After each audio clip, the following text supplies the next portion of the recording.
All right, so welcome to this edition of Debriefing Videos for Meetings. This is for the meeting on February 13th, 2023. Decently long meeting, like I said, it was going to be just over 2 hours, which really isn't that bad, I think, once a month. So pretty normal, call to order, invocation and pledge, roll call, approval of agenda, approval of the past meeting minutes. Renee had one note about a comment she had made in the previous meeting to add. Treasurer's report, paying bills, fire department report, planning commission report, maintenance grounds report, all pretty normal. If you want to see those, either look up the packet or watch the recording of the meeting itself.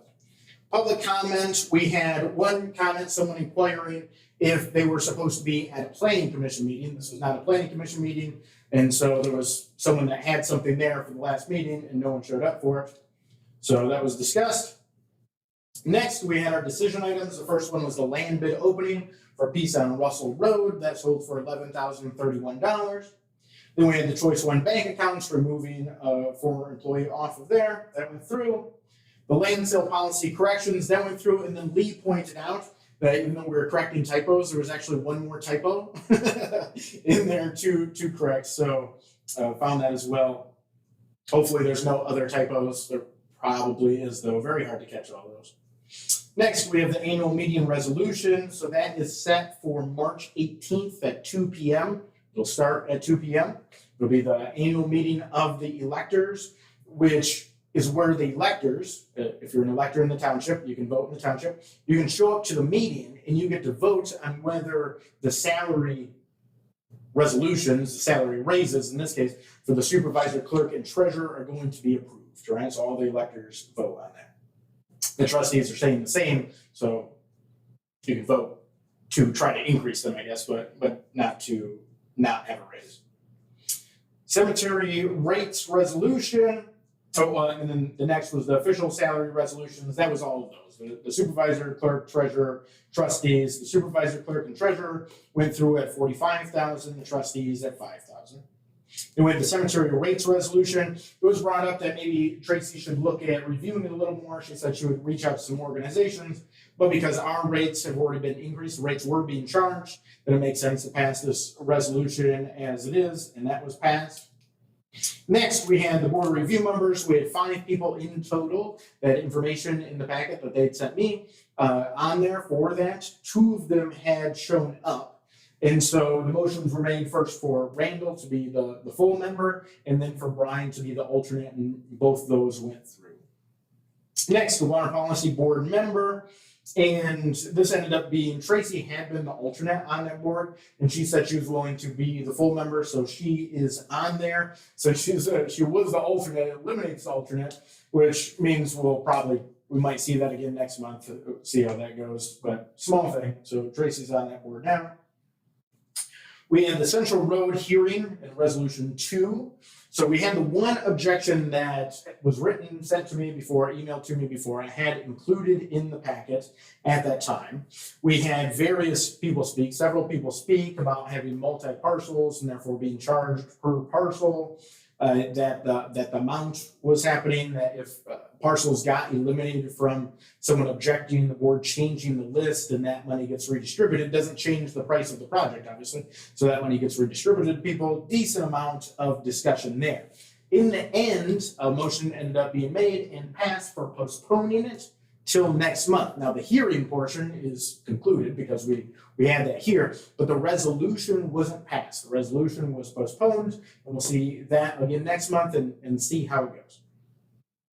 Next, we had the FOIA appeal hearing from Kevin McCabe, and he spoke a little bit on that and then seemed to get confused and want to speak later. The board voted to uphold the fact that we can't give out a piece of paper that doesn't exist. Next, we had the general code enforcement ordinance, and I made a mistake in here when I was reviewing packets because I got to get the packets together, I send them out, get them posted online and everything, and then I also make sure I go through and review them before the meeting, a lot of times, a couple of times, and notice that when I wrote this enforcement ordinance, it's designed to put due process in place, right? And I named it like that. And very important, right? Foundation of civilization. And I had written it in the direction of zoning more when it was originally a resolution, because that's where a lot of that goes through. But this is actually for the general code. The one for zoning will go through the planning commission. There's a different process for that. And so items 7, 8, 9, I needed to rewrite. So I had rewritten those. I read them verbally in the meeting, and it was passed with making those adjustments to those 3 items. Next, we had our discussion items. The first one being a budget work session date. So that is going to be on February 27th at 6 p.m. And it's a public meeting. Anyone can come to it. We are not voting on anything. It is for the board to work through the budget, talk about it. I want to go line by line. So in this budget, I've included a reasoning line. So to a certain extent, the budget is self-explanatory in the documents, which I really like. It took a decent amount of work to look through the last 2 years of each GL. And the way I wrote up this document has a lot of information. So you can see what's happened over the last few years financially, and what our proposal is, what my proposal is on the budget as well. And so we'll just go through that line by line on February 27th at 6 p.m. Discussion, no vote. Next, we talked about the fire millage. And this is coming around, so we'll look at the resolutions next month, and I had those included in the packet so people could see them. Because when the board votes to put this on the ballot in August, I want people to understand, you see 2 items. You see one where you're voting for a renewal, right? Because we're close to a renewal, so it'll extend the operating millage, which is what makes the fire department exist. It'll extend the operating millage out into the future. And then there's a raise portion, right? Increases the millage by 0.85. And the idea with this is it generates an extra couple $100,000 a year. And that will help us add full-time firefighters and try to, bridge the gap on responding to the slowly increasing calls and not as many people coming into fields like that, and in general in the society, right? The trades are immensely important for the structure of society. And that type of thing, right, bending metal, building stuff, is the type of person that you need to be a firefighter. Those are usually the people that are interested in it. And so we're seeing a change in society there. And so this would be a major change. The fire millage is very important. I think it's more important than a lot of people realize, because it's not something like the roof for the building, where we can have fail and then I can deal with it. It's a problem, but I can deal with it. It's not something that you want to have failing in your emergency services and then trying to respond and catch up on the failure, right? So this is us attempting to get ahead of that. So hopefully people support it. Next, we have the water ordinance. And this we had voted on, the one that coordinated with the water policy board.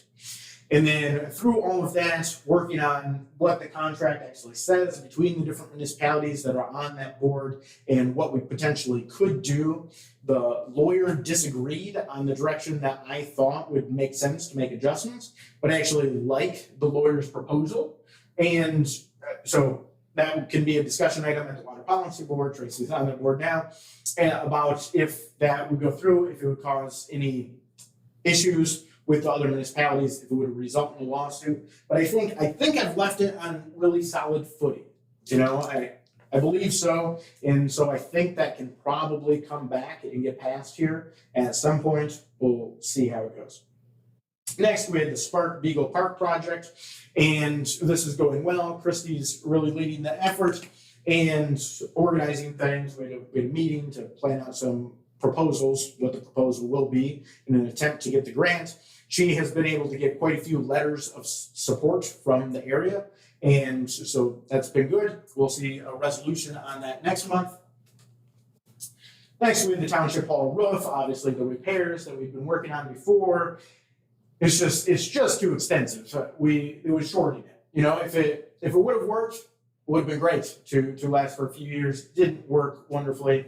Nate's still getting the drywall repainted and stuff like that in 2 of the offices. So we're getting that going, which blends into the budget. And I wanted to hit on at least a few items. One is some of the maintenance equipment. I'll have to rewrite the reasons in there because now we know more about some of the trade-ins we could get on some of the equipment that it really doesn't probably make sense for us to have for what we're trying to do at the parks and cemeteries and that type of stuff, and then get a better mower. We'll only have to put a couple $1,000s because our trade-ins will count for around $5,000 in themselves. And so I think that'll work out pretty good. I'll make those adjustments. We talked about the town hall. And that, if we just do a replacement of the roof, and then we have the 4 air conditioning units, the newest one is from '94, and there were exposed wires on the roof before. That's, now I put that back together, but the one couldn't even get parts for it, so couldn't get it back up and working. So Steve just didn't have air conditioning through last summer, and that's the way I left it because I didn't want to spend the money and get the project done at that time. And I thought we'd look at other stuff like the roof and whatnot as well. And so we'll basically tear off on the roof, get the air conditioning all up and working. It might be, and these are very rough numbers at this point because we don't have them drawn up, it might be $100,000. Add some light remodeling, still might be around that price somewhere. D.L. Morse is working on drawing up some plans. I got blueprints to them and things about potentially doing a larger remodel in here because the flow is weird. The building is odd. You can wander through and just end up in the back of where the administrative assistants are, like your worker. You just sit down and work if you want. But so to redo some of that so it makes more sense in how it works, and then to take some of the filing in here and put it into a separate building, a smaller building that would be close to this one, not directly connected, so you can build it a little more economically on a smaller budget. But Renee made the comments that maybe we should just focus on digitizing more. Now, outsourcing digitizing is a fortune. Ross Perot built multi-billion-dollar companies, multiple multi-billion-dollar companies on digitizing, right? And that was not recently, so there'd be more now. And I had just the one room quoted, and it was $50,000, and then we have to ship the documents to someone, and they send them back and stuff. So I would like to try to tackle that in-house, but it's probably going to take years to actually do that project. So there is definitely something to weigh there. So there's different levels, and I'll attempt to have them quote the different levels that we could do, on the more just getting everything up and working and better versus getting things, quite nice and freeing up more space, that type of thing. So a little bit of option in that room. Next, we have the fire pay. I wanted to inquire into this because the paid on-call firefighters have been stagnated in pay for a number of years. And, it seems like we probably should have raised it in the last 2 years at some point since I've been in. I wrote it up as 5% in here. I wanted to see anyone else's perspective on, should we just give them $1 an hour raise? Should we do something different in percentage, whatever it may be? Everyone was pretty much on board with what works for the budget would probably make the most sense. So we'll look at that. Next, I wanted to go over the ARPA funds because the ARPA funds look a little odd in the budget. And I have them as TBD, to be determined. I originally had them as question marks. And the reason for that is things that we could approve for ARPA, such as the building project, the roads, things like that. Those are 2 things that I think it would make sense to do ARPA funds with. When that occurs, I've been having the board pass a resolution, right? So that everyone knows it's on the same page. It can be referenced back to this is what we actually approved. And that comes in as a revenue source, and then it goes out as an expense at the same time in the budget, canceling itself out, zeroing itself out.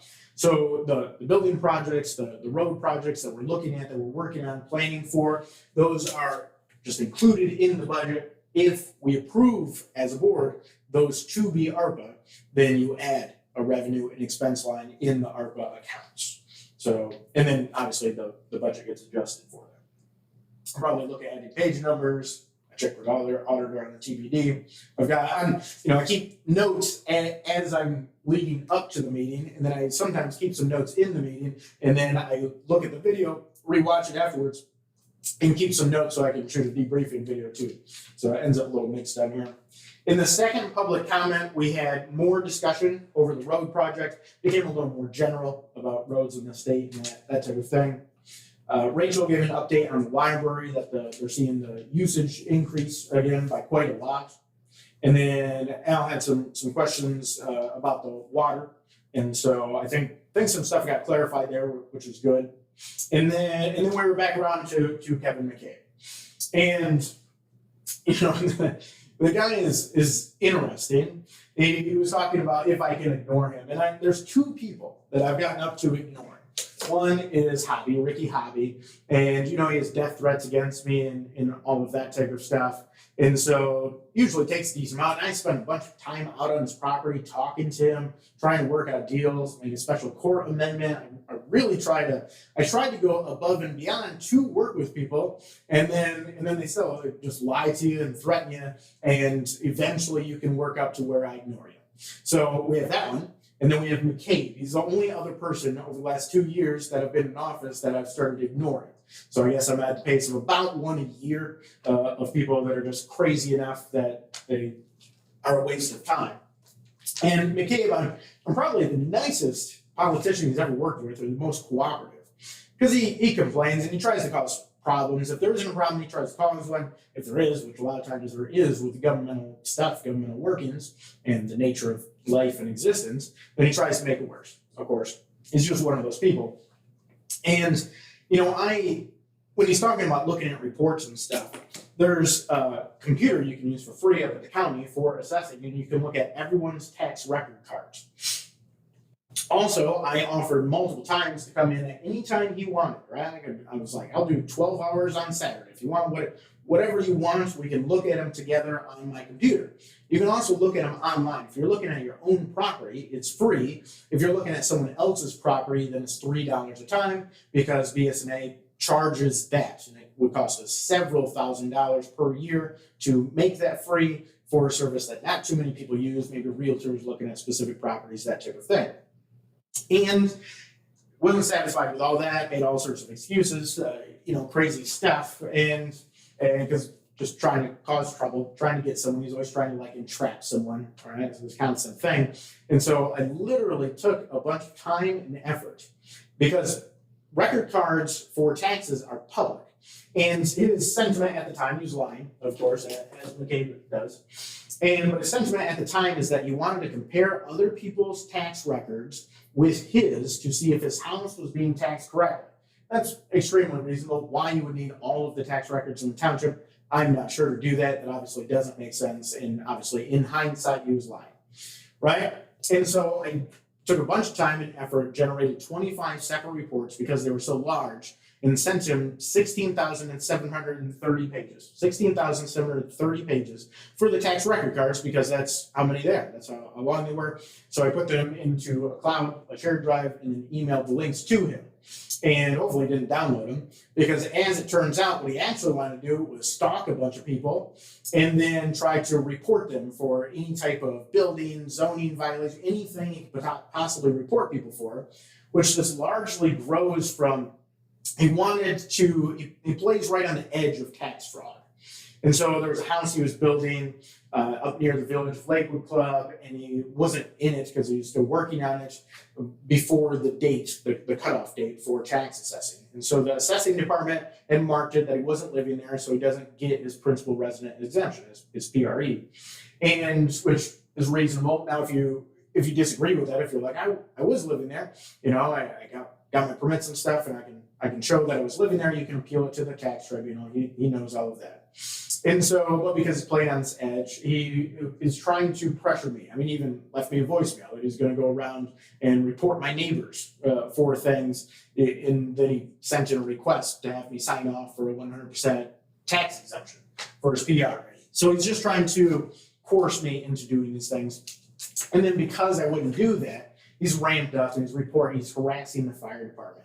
Right, he's turning everything he possibly can into zoning. He's turning everything he possibly can into the building department. He's harassing the treasurer. He's turning in FOIAs on a continual, constant basis into the clerk. He's just trying to harass us to give him a tax exemption.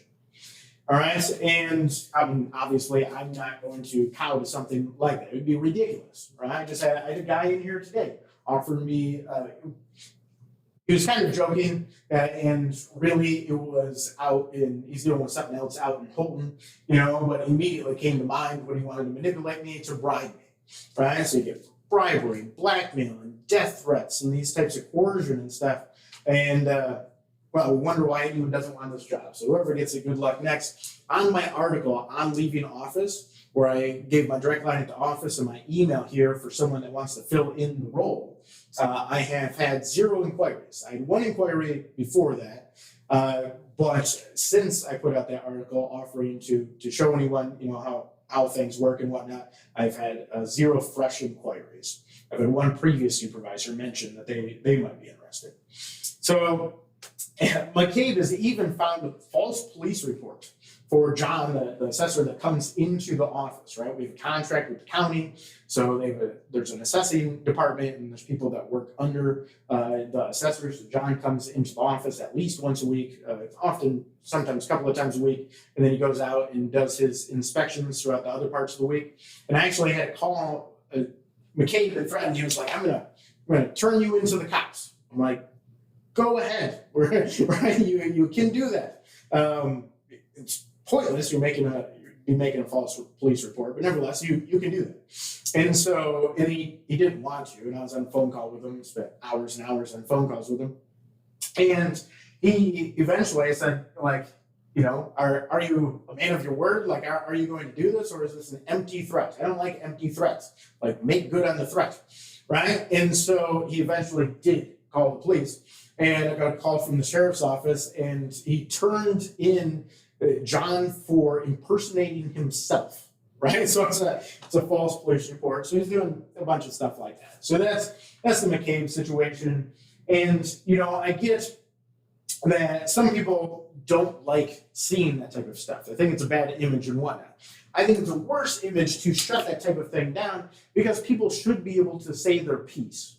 And then I know that McCabe is crazy and that he's trying to attack everyone. He's trying to form a group. I have a letter that included in the packet on this. He's trying to form a group of people so that they can all go around and inform everyone on everyone and turn everyone in. And so it's good for people to be able to see that. So I let it go more than a lot of places do. And I know that frustrates some people, right? But I think it's important for people to be able to say their piece, right? For McCabe to be able to say his piece. And then I think it's important for people to be able to see it themselves, because they're not interacting with it on a common basis also. And if someone like McCabe wanted to have come in and just me and him spend however much time you want, right? Let's do 1, 2, 3, 4, 5, 6 hours in a straight discussion on a video that I would post on Facebook and on YouTube, and then I would, send a link on Facebook and stuff.